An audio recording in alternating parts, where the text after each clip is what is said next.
upstage my beautiful bride. But she looked ugly and was embarrassed the entire time. I don't have a good relationship with my mother because she was the type to demand gifts on my birthday because I wouldn't be here without her. For 18 years, I never got to open presents myself. Every event, from my games to graduation, was always about her. I always felt like my life and achievements were just an extension of her accomplishments. I think I suppressed my resentment because everyone around me always acted like this was normal. I didn't know how to cope with this, so I just tried to get as far away from her as possible. I applied to the furthest university I could realistically get in, and stayed far away because any time I had to go back home, it was the same story. At university I was lucky enough to meet Pia, and for the first time I started to like who I was. I didn't feel like I had to hide or play down my accomplishments, or even my failures. And her family was so warm and welcoming, it felt like my childhood was just a nightmare of the past. I thought the best way to move past it was to just move ahead.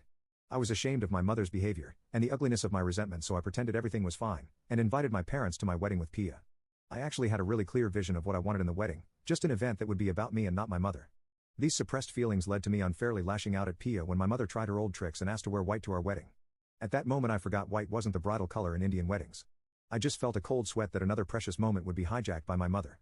Pia and I got into a fight about her letting my mother wear white, but she said it was okay because there was no way a simple white dress was going to outdo her wedding look. And for a while, everything was fine, until unwanted memories kept invading my head.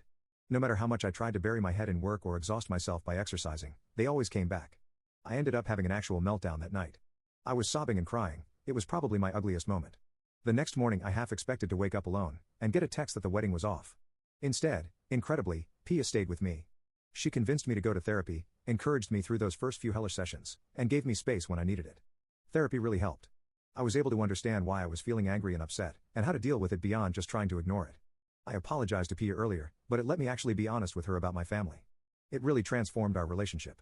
I took over the wedding preparation with the help of my in-laws, and I got to actually design my dream wedding. My mother-in-law later told me she was really relieved that we switched because my lovely Pia didn't really care about the colors or flowers, and had virtually no input on any of it as long as we were getting married. My mother-in-law was also very encouraging and patient in letting me voice my input. The actual wedding went really beautifully. Pia was ready to rescind my parents' invitations completely after everything, but her terrifying little sister suggested we invite anyway as a final sort of FU, to show them I wasn't alone anymore, and no matter what they tried this time, things would go my way. I have to admit that did appeal to me, so we decided to invite them for the third day of the ceremony, and it worked even better than I imagined. First, it helped that my mother had no real idea what an Indian wedding is like, so when she showed up in a long white tulle ball gown, security actually thought she had the wrong address and didn't let her in.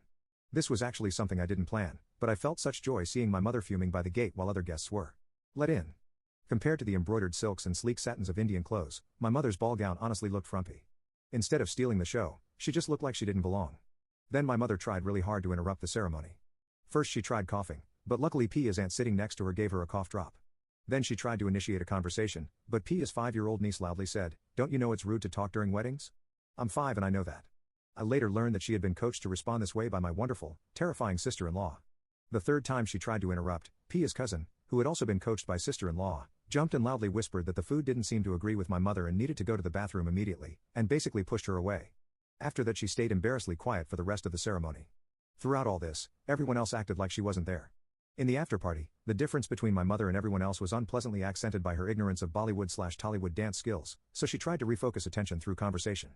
She turned to my mother-in-law and started to complain about how hard it was to raise me. My mother-in-law, bless her heart, said, "However difficult children are, they bring 10 times as much happiness just by growing.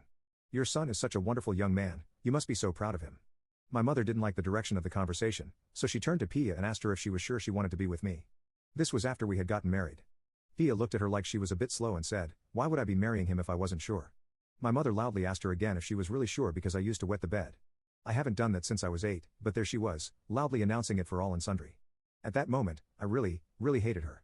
It felt like there was something stuck in my throat, and no words came out.